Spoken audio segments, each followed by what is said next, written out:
Dadperfectrevenge. When my daughter-in-law Patricia told me I wasn't welcome at Christmas because I didn't fit their brand, I smiled, walked to my truck, and made one phone call. By New Year's, their $2,200 monthly mortgage payment was history. That was just the beginning of my plan. My name is Victor Martinez. I'm 58 years old, and I've learned that sometimes the people who claim to love you most are the ones who respect you least. I spent 20 years as a military contractor in places most folks can't pronounce, then came home and built my own construction crew from nothing. I thought I understood loyalty. Turns out I was dead wrong about my own family. It all started going sideways 4 years ago when my son Harold married Patricia Coleman. She was 25 then, fresh out of college with some communications degree and dreams bigger than her bank account. Harold was pulling down decent money as a software engineer, but Patricia had champagne tastes on a beer budget. Designer everything, fancy restaurants, the works. My wife Dorothy used to say that love makes you do stupid things and money makes you do even stupider ones. She'd been gone 3 years when Harold came to me with his problem. Dorothy always loved Christmas, used to make these incredible tamales that took her 2 days to prepare. The whole house would smell like cumin and love. I missed that smell, something fierce. Dad, we found the perfect house, Harold said, spreading photos across my kitchen table like he was planning a military operation. It's in Riverside Heights, you know, where the tech executives live. Patricia says it's essential for her brand. Even then, that word made my skin crawl. Brand. Like my daughter-in-law was a breakfast cereal instead of a person. What's the problem, son? We can't qualify for the full amount. We need help with the down payment. Just temporary until Patricia's influencer thing takes off. I looked at those photos of their dream house. Big kitchen, perfect for family gatherings. Backyard where maybe grandkids could play someday. Dorothy and I had saved $180,000 over 25 years. Most of it sitting in my 401k collecting dust since she passed. What good was retirement money without anyone to retire with? How much do you need? $45,000. I didn't even hesitate. Family first, right? That's what Dorothy always said. Family first, everything else comes after. I pulled the money from my retirement account the next week and handed Harold a cashier's check. The look on his face was worth every penny, or so I thought. The mortgage payment started a month later. Dad, we're just short on the monthly payment. Patricia's building her following, but it takes time. Just until I get that promotion. $2,200 a month. Every month, like clockwork. I set up an automatic transfer because Harold seemed embarrassed asking every time. Military habit, I guess. You take care of your people, they take care of you. Except, this wasn't the army, and family doesn't always work. Like a unit. The first year I didn't mind. Harold was working hard. Patricia was posting constantly about their beautiful home, their blessed life. She had maybe 500 followers then, mostly college friends and family. The second year, I started eating peanut butter sandwiches for lunch to make my own budget work. The third year, I stopped going to the diner on Sundays because $20 for pancakes felt like too much. But Patricia's follower count was growing. She'd hit 5,000, then 10,000. Her posts about their perfect home, their aesthetic lifestyle, their journey to success. Success built on my retirement money, but she never mentioned that part. The disrespect started small. Eye rolls when I'd tell stories about my army days. Comments about my truck being embarrassing in their driveway when her influencer friends came over. When I brought Dorothy's tamales recipe to family dinners, Patricia would order pizza instead, saying her audience expected more photogenic food. Content. Photogenic. Dorothy's tamales, the ones that took her 12 hours to make with love and tradition, weren't photogenic enough for Patricia's brand. The worst part was watching Harold, my son, the boy I'd taught to throw a baseball and change oil, just nodding along with whatever Patricia said. He'd stopped looking me in the eye when she made her little comments. Stopped defending me when she'd post those passive-aggressive things on social media about dealing with difficult family members and setting boundaries with toxic relatives. Toxic relatives. I was paying their mortgage and I was the toxic one, but I kept writing those checks. Dorothy used to say that love isn't just a feeling, it's a choice you make every day. I chose to love my son by supporting his family, even when that family made it clear I was more valuable for my checkbook than my company. The breaking point came 3 weeks before Christmas. I was at their house fixing a leaky faucet because Harold can't. Swing a wrench worth a damn when Patricia cornered me in their perfect kitchen with the granite countertops I'd helped pay for. Victor, we need to discuss Christmas arrangements, she said, not looking up from her phone where she was probably scheduling another post about their blessed life. What about Christmas? I was thinking I could make Dorothy's tamales this year. She always said they were better than her grandmother's. Patricia finally looked at me, and I saw something cold in her eyes that reminded me of enemy territory.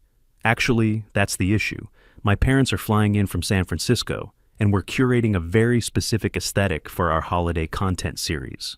I stood there holding my wrench, trying to process what I'd just heard. Aesthetic? Look, it's nothing personal, but my parents' circle will be seeing this content. These are major networking opportunities. My father's a senior tech executive at a Fortune 500 company. My mother consults for international brands. They're accustomed to a certain level of sophistication. And what level is that? She sighed like she was explaining basic math to a slow child. Victor, you're a sweet man, but you don't understand our world. These people have season tickets to the San Francisco Opera. They summer in Napa Valley. They discuss market trends and cultural movements over dinner. What would you even contribute to the conversation? Stories about laying tile, military anecdotes from the 1980s.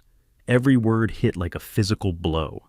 I thought about Dorothy, how she'd always insisted on setting an extra place at Christmas dinner for anyone who might be alone. How she'd spend hours teaching Patricia family recipes when they first got married. Patient and kind, even when Patricia would get distracted by her phone. I see, I said quietly. And Harold agrees with this? Before she could answer, my son walked into the kitchen. I looked at Harold, this man I'd raised with Dorothy's help. The boy who used to beg me to tell him war stories at bedtime. The same kid who'd cried when his goldfish died and made me promise we'd have a proper military funeral in the backyard. Dad, he said, not meeting my eyes. Maybe it would be easier if you came by the weekend after. When it's just family, I am family. Patricia actually laughed. Victor, of course you're family, but you're not really our demographic. Surely you understand that. I looked around their kitchen. The professional-grade appliances Patricia had insisted were essential for her content creation. The breakfast nook edition that had cost me $12,000 because she needed better natural lighting for her morning routine videos. The wine fridge that was supposedly crucial for entertaining potential sponsors. Every single upgrade had come from my 401k, my retirement, the money Dorothy and I had saved by clipping coupons and driving used cars and taking exactly 3 vacations in 25 years of marriage. I understand perfectly, I said, walked out without another word. Harold called after me once, but I didn't turn around. I got in my truck and sat there for 5 minutes, hands shaking. Not from age, not from weakness, from pure rage. 20 years in the Army, serving my country in places where people would kill you for being American. 10 years building my construction business, earning respect through hard work and keeping my word. 4 years bleeding my savings dry for people who thought I was beneath them. I pulled out my phone and called Wells Fargo. Customer service, this is Jennifer. How can I help you today? I need to cancel an automatic transfer from my checking account. Certainly, sir. I'll need your account number and some verification. I rattled off the numbers while watching Harold through their front window, probably getting lectured by his wife about managing difficult relatives.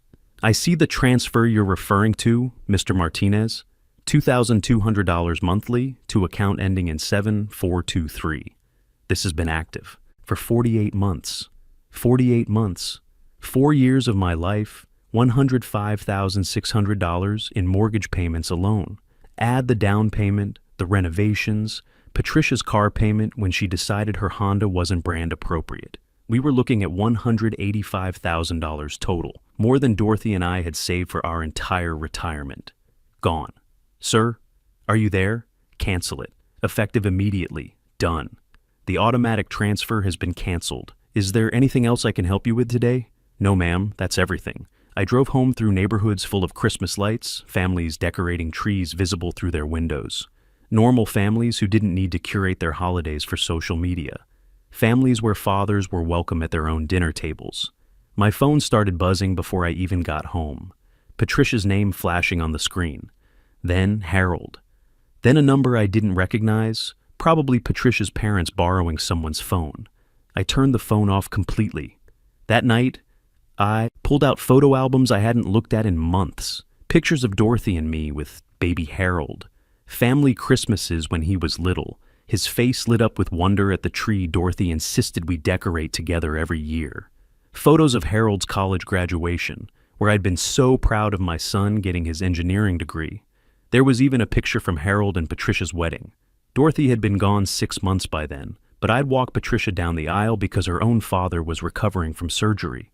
She'd squeezed my arm that day and whispered, "Thank you for being the father I always wanted. Lies, all of it lies."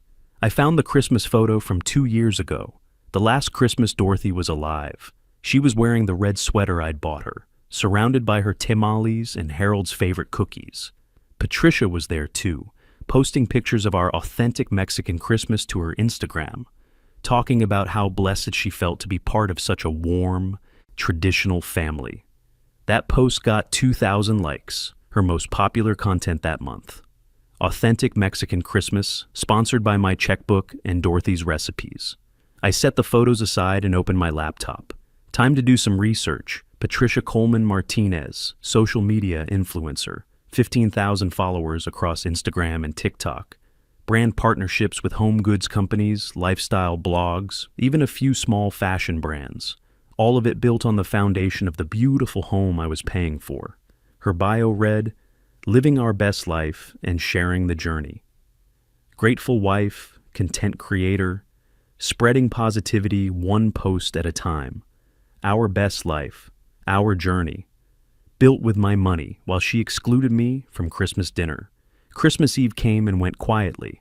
I spent it with my sister Linda and her family, eating her excellent pozole and watching old war movies. Her grandson Miguel, who's about 8, actually wanted to hear my army stories, asked me about the medals. Dorothy used to keep polished on my dresser. No cameras, no content creation, just a kid fascinated by his uncle's service to his country.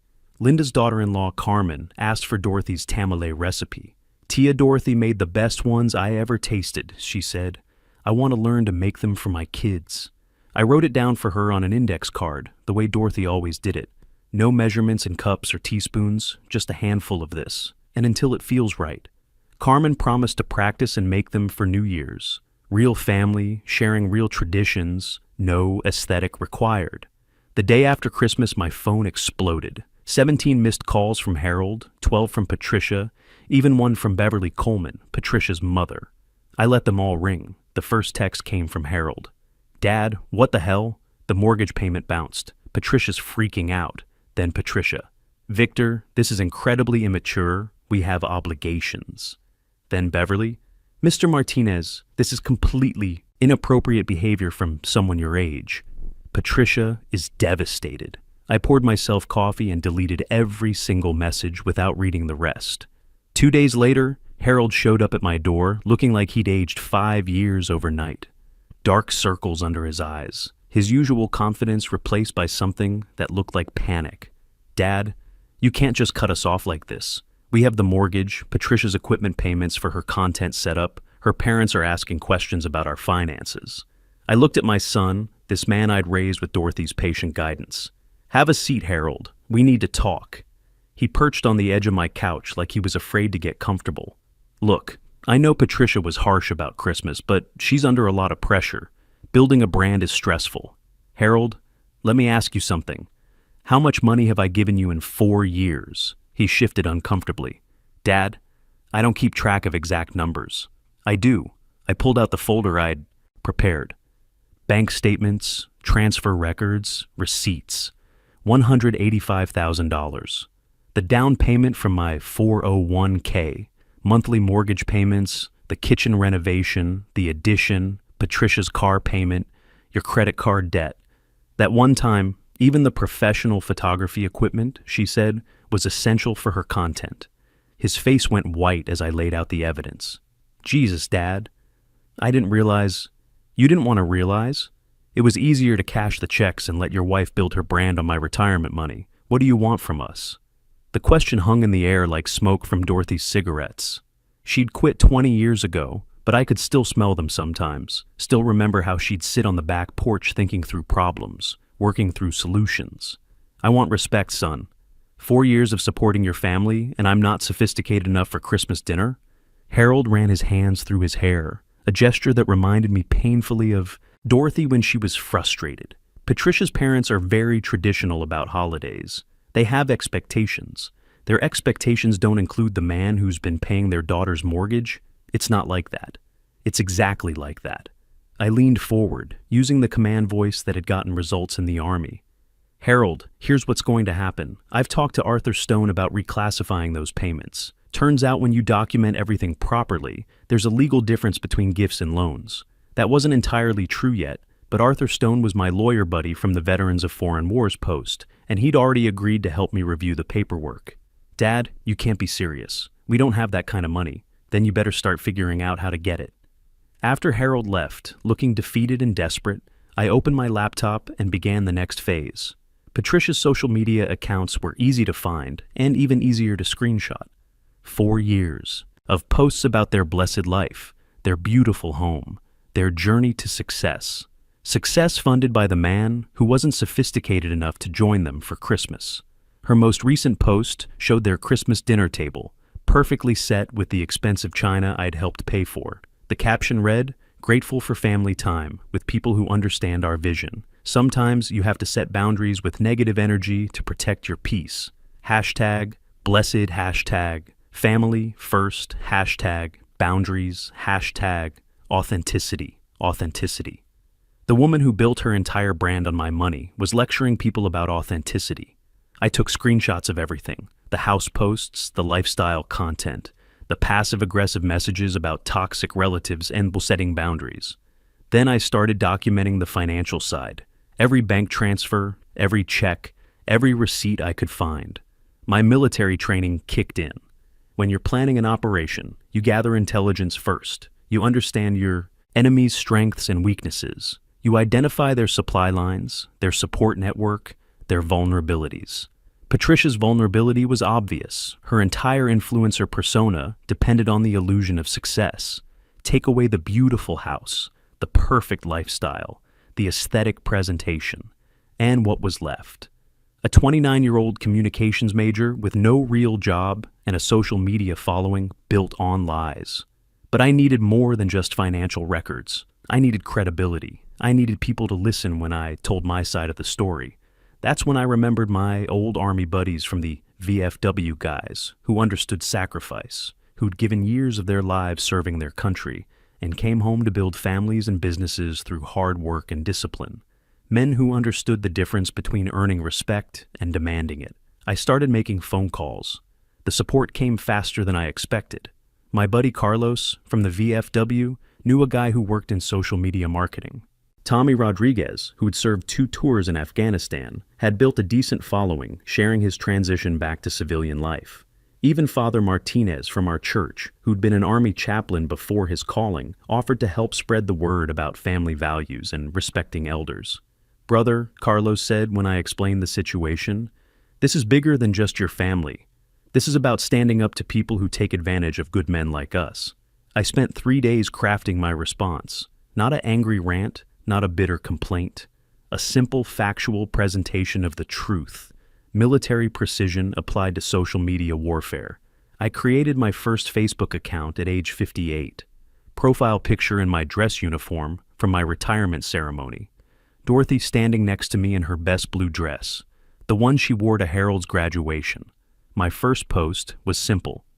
4 years ago, I supported my son and daughter-in-law with $185,000 from my retirement savings to help them buy their dream home. Last month, she told me I wasn't sophisticated enough for Christmas dinner with her parents. Today, I'm sharing the receipts. I attached everything, bank statements showing every transfer, screenshots of Patricia's posts about their blessed life and success journey, photos of the house renovations I'd funded, text messages where Harold promised the support was just temporary. The response was immediate and overwhelming. Within 6 hours, my post had been shared 500 times. Comments poured in from people who'd been in similar situations, Vietnam veterans who'd supported ungrateful children, construction workers who'd been looked down on by their kids' college-educated spouses, retired teachers, mechanics, electricians, all sharing stories of financial sacrifice met with social embarrassment. But the real victory came when Patricia tried to respond. She posted a long message about family drama and dealing with financial manipulation from toxic relatives. She painted herself as the victim of an unstable older man who was trying to control her young family through money. That's when my army network activated. Tommy Rodriguez shared my post with his 12,000 followers, adding his own commentary about respecting the men who built our country. Father Martinez shared it in the veteran community groups. Even Linda got involved, posting photos from our Christmas dinner with her family, talking about the importance of including elders in family celebrations. The contrast was devastating. Patricia's carefully curated influencer image crumbled as people connected her success story to my financial support. Her follower count dropped by thousands overnight. Brand partnerships started canceling contracts. Sponsorship deals evaporated. Meanwhile, Harold was calling constantly. I finally answered on the 5th day. Dad, this has to stop. Patricia's business is being destroyed. People are calling her all kinds of names online. People are telling the truth, son. Sometimes the truth hurts. She wants to work something out, a payment plan. She's realized how badly she screwed up. What changed her mind? The lost sponsors? The social media backlash? Harold's voice got quiet. Her parents cut her off. They saw your post, saw the numbers, realized she'd been lying to them about our finances. They're embarrassed to be associated with her behavior. The irony wasn't lost on me. The sophisticated people Patricia had been so eager to impress had dropped her the moment her true character became public. The elite circle she'd wanted to protect from my working-class presence had rejected her entirely. 2 weeks later, Harold showed up at my door again. But this time, he looked different. Humbled. Ashamed, maybe, but also somehow cleaner, like a man who'd finally stopped lying to himself. Dad, I owe you an apology. Not just about the money, about everything. About choosing her opinion over your feelings. About letting her treat you like you were beneath us when you were the one keeping us afloat. I studied my son's face, looking for the boy I'd raised. He was still in there, under the guilt and regret. Harold, here's what's going to happen. You're going to sell that house and buy something you can actually afford. You're going to pay me back every penny with 6% interest. And Patricia's going to post a public apology explaining exactly how she built her success on her father-in-law's retirement money. He nodded slowly. And then we can be a family again? Son, we can try. But respect isn't something you can just flip back on like a light switch. You both made choices about what kind of people you wanted to be. Now you get to live with those choices and prove you've learned something. 6 months later, they're in a smaller house they can actually afford. Patricia's influencer career never recovered, but she's working a regular job now and keeps her mouth shut about family business. Harold's making payments on the loan, $800 a month, with interest. The money's coming back slowly, but that's not really the point anymore. The point is that I learned something important at 58 years old. You teach people how to treat you, and if you don't demand respect, you won't receive it. Last Christmas, I spent the day with Linda's family again. Carmen had mastered Dorothy's tamale recipe, and her kids helped serve them with the same pride Dorothy used to show. Miguel, now 9, asked me to tell him about the time I helped evacuate civilians in Panama. Real stories, real family, real respect. Patricia's sophisticated Christmas party never happened. Turns out when you can't afford it yourself, and your social media career is ruined, aesthetics don't matter much. Harold sent me a photo from their quiet dinner at home, just the two of them eating store-bought ham and the box stuffing. I didn't respond to the photo, but I saved it. Sometimes the best lessons come with the highest price tags, and sometimes the people who need to learn them most are the ones who can least afford to pay. My retirement account is slowly recovering. My self-respect recovered completely the day I made that phone call to cancel their mortgage payment. And my relationship with my son? That's still a work in progress, built on honesty instead of financial dependence. Dorothy used to say that love without respect is just expensive pity. She was right about that, like she was about most things. I finally learned to listen. Sometimes you have to lose everything to find out who you really are. And more importantly, who deserves to be in your life when you know your worth. The most expensive lesson I ever learned cost me $185,000, but it taught me something priceless. Respect isn't earned through generosity. It's commanded through boundaries.